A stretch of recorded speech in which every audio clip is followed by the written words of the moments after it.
These people may look like tourists, but according to Dubai police, they are Israeli intelligence operatives sneaking into a hotel to kill a senior Hamas leader. This wasn't the finest hour of the Mossad, as Israel's version of the CIA is known, because the alleged operation in 2010 was exposed to the world, but the ultimate goal was achieved. The Mossad and other Israeli intelligence agencies are known as some of the world's best, especially when it comes to spying in the Middle East, where Israel faces threats on all sides and from within.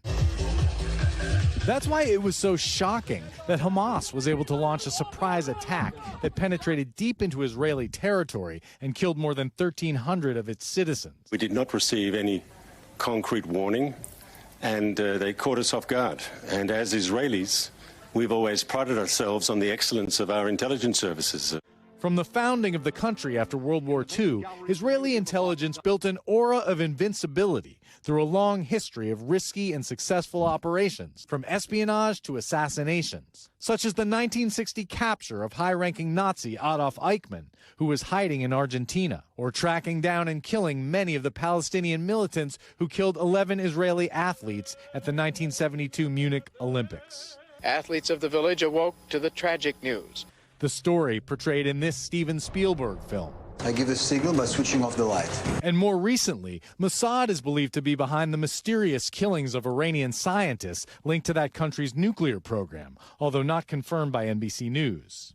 Israeli intelligence was not just put in charge of collecting intelligence, but also translating that intelligence into way beyond enemy lines, daring operations. Today, the Gaza Strip and the Palestinian areas of the West Bank are among the top intelligence gathering priorities of Israeli intel agencies. Former intelligence officials say they run elaborate spy networks, watch closely from overhead with drones and satellites, and monitor communications. Shin Bet, the domestic intelligence agency, even recruited the son of a Hamas founder who shared publicly that he spied for Israel for a decade. Along Israel's border with Gaza, the country built a sophisticated barrier full of electronic sensors. But Hamas was able to breach the so-called Iron Wall with drones, explosives, bulldozers, and even paragliders that apparently went unnoticed by Israel's vaunted spy agencies.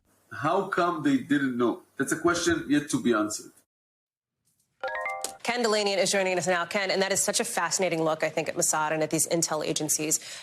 Bring us to sort of the current moment here. What can they do now, right? Like, we're obviously not going to know what their operations are for obvious reasons, but talk us through it. Well, they're going to play a key role in this war in finding targets and prepping the battlefield, Hallie. But one of the experts you saw there, Ronan Bergman, wrote a book about Mossad called Rise and Kill First. And he reported that Israel has assassinated more people since World War II than any other country. So if Hamas leaders go anywhere in the world where they are exposed, you can expect that Israel will target them. Ken Dilianian, thank you so much for bringing us that reporting.